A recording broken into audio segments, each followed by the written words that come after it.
All right, so for this problem, what we're going to be doing is we're going to be exploring what happens when we have a parabola that has two intercepts. So this is intercept 1 and intercept 2, so otherwise known as your roots. Now, and one of the points doesn't necessarily have to be one of the roots in order to solve for the equation in this form. Y is equal to a, x minus r, x minus s, otherwise known as the intercept form.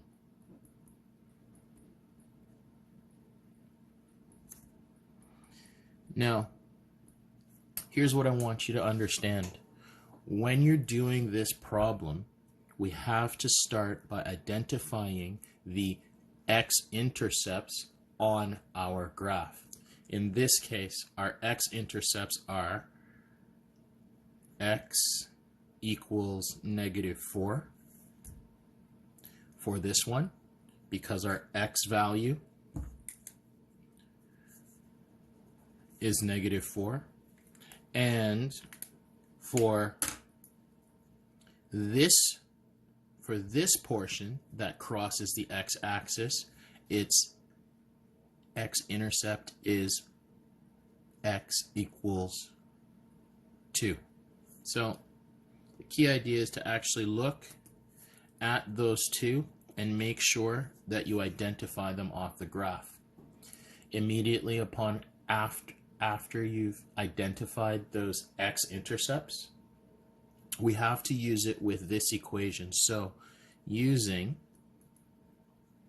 the equation y is equal to a x minus r x minus s, given that what we also call, remember, the x-intercepts are also called the roots. I could say the roots for this are x equals -4 and x is equal to 2. This means that our equation is y is equal to a. We don't know what our original equation's graph is. We don't know what the a value is for our graph, so we're actually going to have to calculate that. X minus 4. Remember that when we go and put this 4 into our brackets, is always opposite of whatever number is here. So if it's x is -4 here, it's going to be x plus 4 inside our bracket. Then for the second root, we have x is equal to 2, so we're going to write x is equal to 2, but then we're going to change it from +2 to -2 in this bracket. I'll explain to you about how we get that. Right now we're just using the opposite rule, the opposite world rule, in order to get this stuff working. So now that we have our basic equation, we're going to find a. So to find a, we need a point. And I've given you this nice point that is not necessarily the vertex. It could be any point. It could have been the vertex, or it could have been this, right? And I have this point, -3, 10. So I'm actually going to plug in for my x and y.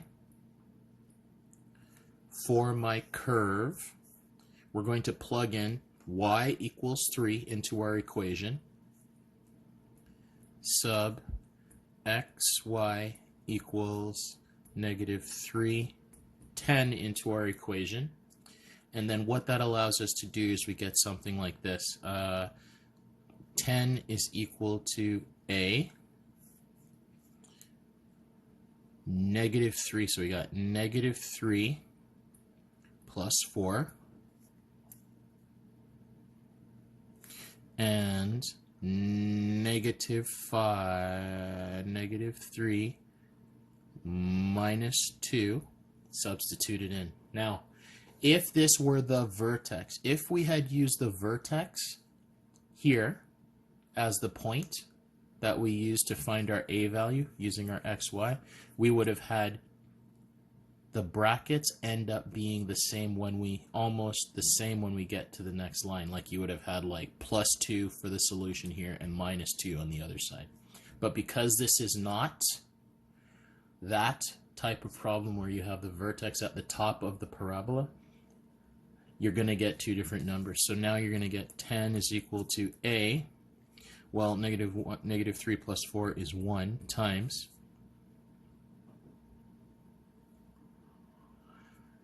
-3 minus 2. So -3 minus 2 is -5. And now that I've got that,